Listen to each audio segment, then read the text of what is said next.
Muito obrigada por estar comigo hoje no Desfrutando a Vida Diária. Eu amo ensinar a palavra e fico feliz que você ame ouvir a palavra. Sabe, eu tenho falado nos últimos dias sobre confiar em Deus. E agora chegamos ao nosso ensinamento final sobre este assunto, ou pelo menos por enquanto. E uma das maiores perguntas que as pessoas fazem é simplesmente esta aqui: se Deus é bom, então por que as pessoas sofrem? Especialmente, se Deus é bom, então por que as pessoas boas sofrem? Parece que às vezes as pessoas más prosperam, enquanto as boas têm provações e tribulações, mas a Bíblia nos diz no Salmo 37, não se preocupe com os malfeitores, pois em breve eles serão cortados como a erva. E sabe, eu vim a entender algo apenas nos últimos 2 anos, que eu acho que eu realmente nunca entendi antes, é que a prosperidade, coisas, dinheiro, sabe, certamente podem ser bênçãos de Deus, mas isso não significa necessariamente que tudo que esta pessoa está fazendo é certo. De fato, o diabo pode abençoar as pessoas. Se você olhar para trás, quando Jesus estava sendo tentado no jardim, não foi no jardim, mas quando ele foi levado para o deserto para ser tentado pelo diabo por 40 dias e 40 noites, uma das tentações foi que o diabo levou a um alto monte, ele mostrou todas as coisas que o mundo tinha a oferecer. E ele disse: se você se curvar e me adorar apenas uma vez, eu darei tudo isso a você. Porque foi entregue a mim e eu darei a quem eu quiser. Assim, Adão e Eva entregaram a sua autoridade no jardim. Eles a deram à serpente e, sabe, ele pode. Sabe, há muitas pessoas perversas que realmente têm muitas coisas, e aprendi isso porque estava conversando com o pastor Jack Hayford, que já foi para casa para ficar com o Senhor, a respeito de um certo ministro que estava ensinando algumas coisas que não estavam certas. Eu disse, mas o ministério dele é tão abençoado. E ele disse: as bênçãos naturais não são um sinal de que alguém está fazendo tudo certo. E então, acho que é bom lembrar disso. E ter problemas não significa que você está fazendo as coisas erradas. A Bíblia diz que os justos sofrerão, que seremos perseguidos por nossa fé. E ninguém gosta disso, mas eu estava sentada lá atrás e eu disse: por que as pessoas sofrem? E David disse: porque elas precisam. Eu disse: vou dizer a elas que você disse isso, tenho certeza de que elas vão gostar. Mas, sabe, a verdade é que nós precisamos disso. Por várias razões, para entender o que as outras pessoas estão passando, como é realmente passar pelo que elas estão passando. E Hebreus 5, 8 e 9, para mim, é uma maravilhosa prova disso. Diz assim: embora fosse filho, ele aprendeu a obediência ativa especial por meio do que ele sofreu. Então, como alguém que nunca foi desobediente poderia aprender a obediência? Bem, ele aprendeu o lado prático do quanto custa passar por isso, sabe? E pela sua completa experiência. Às vezes, quando você está passando por algo, não é para nenhum outro propósito além de obter experiência. Sabe, como posso realmente ter empatia com as pessoas que estão sofrendo, se na minha vida eu só tenho alegria e uma bênção após outra, e nunca tiver nenhum problema? Quando alguém me diz que foi abusado sexualmente quando criança, eu sei o que eles passaram. Mas se alguém me disser que o seu filho morreu jovem, ainda posso ter empatia dada por Deus, mas eu não sei ao certo como foi, porque isso não aconteceu comigo, sabe? E Deus quer que nós, quando as coisas acontecem conosco, Deus quer que as usemos para ajudar outras pessoas. Essa é uma das formas pelas quais podemos bater na cabeça do diabo, pegando tudo que ele jogar em você e usar isso para ajudar uma outra pessoa. E sua experiência completa o tornou perfeitamente equipado. Ele se tornou o autor e a fonte da salvação eterna para todos aqueles que lhe dão ouvidos e o obedecem. Então, eu vim a entender o valor da experiência. E como cristãos bebês não temos essa experiência. Então, a primeira coisa que alguém quer saber quando você se candidata a um trabalho é quanta experiência você tem. Estão mais interessados nisso do que em sua formação? E assim posso sublinhar toda a minha Bíblia, pôr estrelas ao redor dela, e isso não significa que eu a conheça. Nós não sabemos nada até que tenhamos que usá-la e vê-la funcionar em nossas vidas. E assim, um dos maiores lugares do mundo para confiar em Deus é quando você ou alguém que ama ou conhece está passando por algo que simplesmente não parece fazer nenhum sentido. E não estou dizendo que é Deus quem envia estas coisas. Elas são obras do inimigo, mas às vezes Deus não as remove tão rápido quanto gostaríamos, sabe? Porque ele obtém algum benefício disso. Veja, o que José disse a seus irmãos? O que vocês quiseram usar para o mal, Deus planejou para o bem? Deus tinha um plano para usar José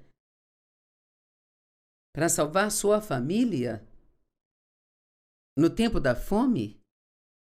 Mas ele não entendia por que o que estava acontecendo com ele, até que ele finalmente viu o final do plano e o que Deus tinha em mente. Então, os comentários que ouço e muitas vezes espero que eu responda são: Deus causa sofrimento, Deus permite o sofrimento. Bem, se Deus é soberano, então por que ele não para o sofrimento?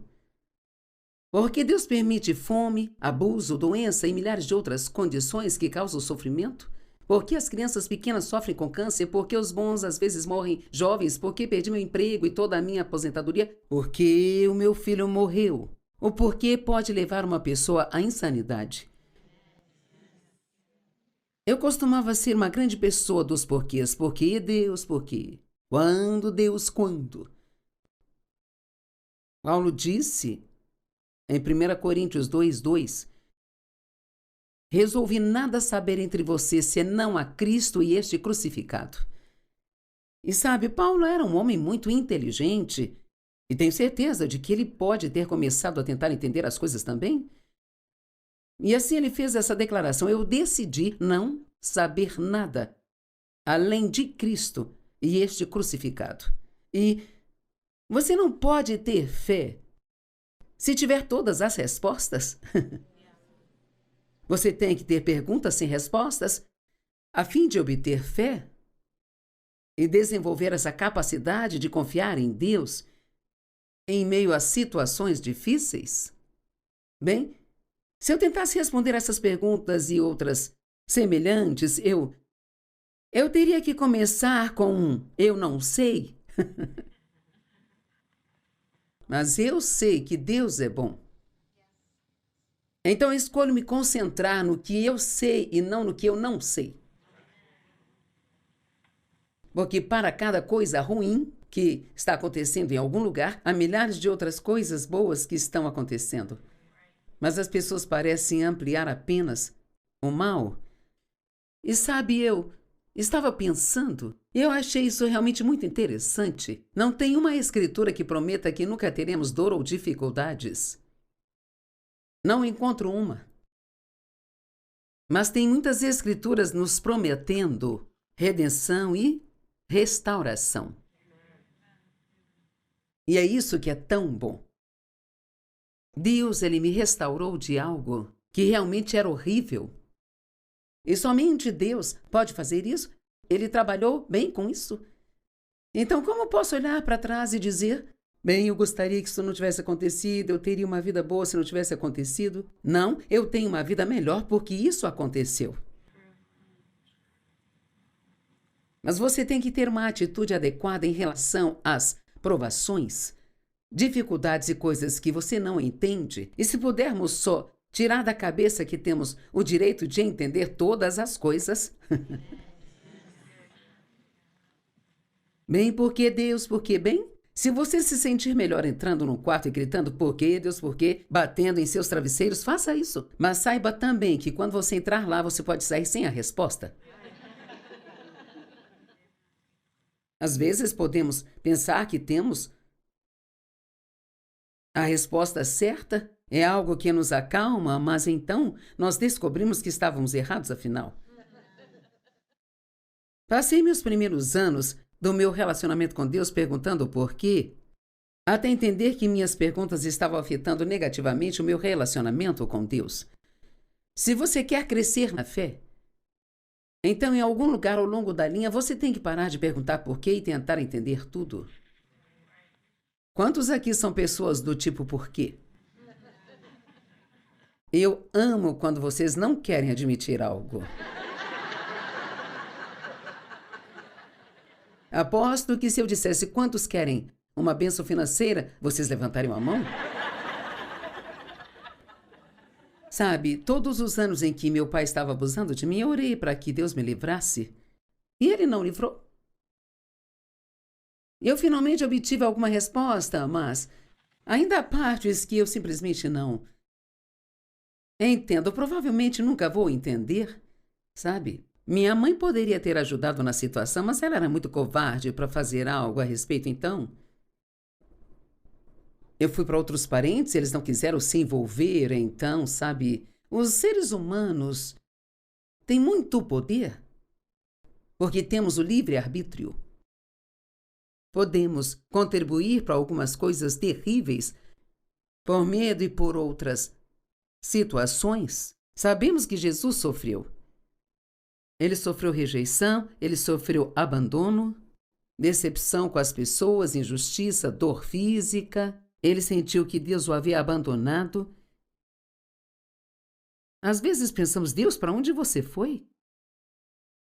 E até Jesus na cruz disse: meu Deus, por que me abandonaste?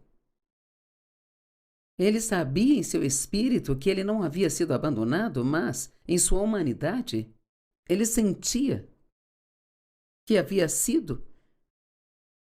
Mas aqui está o que tiramos do que Jesus passou. Não temos um sumo sacerdote que seja incapaz de entender e ter um sentimento compartilhado com nossas fraquezas, enfermidades e responsabilidades pelos ataques da tentação. Mas temos alguém que foi tentado em todos os aspectos, assim como nós o somos, mas sem pecar. Então veja, agora começamos a ver o porquê. Talvez Deus não tenha nos dito o porquê aqui? Bem, por que depois de pedir a Deus 3 vezes para não fazê-lo beber o cálice do sofrimento, Deus lhe disse não? Bem, agora temos um sumo sacerdote que entende tudo aquilo que nós estamos passando. Não há nada que você possa passar que ele não tenha passado ou não o tenha atingido. E ele se tornou nosso sumo sacerdote. Ele se tornou nosso sumo sacerdote e sofreu em todos os aspectos, assim como nós, para que pudesse entender nossas fraquezas e se tornar nosso fiel sumo sacerdote. Sabe, nossa perspectiva será muito diferente quando chegarmos ao céu. Imagino que quando chegarmos lá e virmos como é lindo, vamos pensar: que estúpido eu fui, me preocupando todo esse tempo, ou quão ridículo fui. Sabe, quando Jó repreendeu Deus e começou a exigir respostas, Deus finalmente se cansou disso e o aceitou. E se você ler os últimos capítulos de Jó, é realmente muito divertido. Onde você estava quando eu fiz isso? Onde você estava quando eu fiz aquilo? Sabe? E é preciso uma fé muito maior para ter perguntas sem respostas para as coisas que parecem tão imerecidas e injustas e ainda assim continuar confiando e amando a Deus do que ter todas as respostas e nenhum problema. Nosso objetivo é ter todas as respostas e nenhum problema, mas você não vai conseguir isso. Vou contar um segredo, você não vai ter isso. Salmo 131, Davi disse: Senhor, meu coração não é soberbo, nem meus olhos são altivos, como também não me esforço em coisas grandes ou coisas maravilhosas demais para mim. O que ele estava dizendo? Deus, algumas dessas coisas estão acima de mim, eu nem vou entrar nelas. E nem vou tentar entendê-las. Sabe, a Bíblia diz que até a criação está gemendo, esperando a redenção dos filhos e filhas de Deus. Às vezes eu acho que posso sentir os gemidos na terra nesses nossos dias. É como se... Eu não sei. A primavera é sempre como uma promessa se tornando realidade. Tudo morre no inverno. Eu tenho um arbusto do lado de fora da janela onde me exercito e tirei uma foto dele porque no inverno passado tudo tinha caído, exceto uma pequena pétala de flor que... Pensei assim, que engraçado, porque é assim que somos. Cara, nós suportamos. Aquela flor não ia desistir e cair. Ela disse, eu vou aguentar. E agora, eu olho lá para fora apenas 2 ou 3 meses depois. Está tudo verde, tem essas pequenas bolas de neve brancas por toda a parte, e é como se toda a primavera fosse como uma promessa de redenção em nossas vidas. Não importa o quão mortas as coisas pareçam, podem ser trazidas de volta à vida. Amém? E não importa o que tenha passado, você pode ter alegria, você pode ter paz. Não importa quantas pessoas tenham te machucado, há outras pessoas que amam você. Não se deixe se tornar alguém amargo. Temos uma promessa em Apocalipse 21:4 de que Deus enxugará de nossos olhos toda lágrima e não haverá mais morte, nem haverá mais angústia, tristeza ou luto, nem choro, nem dor, pois as velhas condições e a antiga ordem das coisas já passaram. A Bíblia não nos diz tanto sobre o céu quanto gostaríamos de saber, mas nos diz que lá não haverá choro, nem lágrimas, nem dor. Não precisaremos de luz artificial, porque Jesus, ele será a nossa luz. Vai ser uma atmosfera de amor perfeito. Imagine que todos nós vamos realmente amar uns aos outros. Realmente amar um ao outro. E todos vamos ser perfeitos. Isso não será bom? Teremos um corpo glorificado. Nossas calorias não serão contadas. E Paulo, ele chama as coisas pelas quais estava passando de leve e momentânea tribulação. Em 2 Coríntios 4:17, esse homem foi espancado, preso, passou fome, sabe, tudo que você possa imaginar. E ele diz, pois nossa leve e momentânea tribulação. E ela é momentânea porque, se comparado à eternidade, não é nada. Quer saber, às vezes, você acha que o tempo passa muito devagar, mas antes que você perceba, sua vida se foi. Eu olho para minha vida e não posso acreditar que tenho a idade que eu tenho. E quantos anos mais eu estarei aqui, eu não sei. Eu posso ser mãe e viver até os 100 anos, eu não sei. Só para irritar o diabo. Mas não desperdice seus dias se preocupando e ficando chateado e tentando entender coisas que estão além de você. João 10:10. O ladrão vem tão somente para roubar, matar e destruir, mas eu vim para que você tenha e desfrute a sua vida e a tenha em abundância e em plenitude até que ela possa transbordar. E essa é uma decisão que você tem que tomar. Você não pode apenas esperar que isso aconteça. Você pode ser alegre de propósito. Pode confiar em Deus de propósito. No momento em que eu tiver medo, eu colocarei a minha confiança em ti. Às vezes é bom olhar para os lugares onde Davi disse, eu vou. Este é o dia que o Senhor já fez. Eu vou me alegrar e regozijar. Temos uma vontade? Já teve um coração partido? Jesus cura os quebrantados de coração? Temos esperança? Em Cristo sempre temos esperança.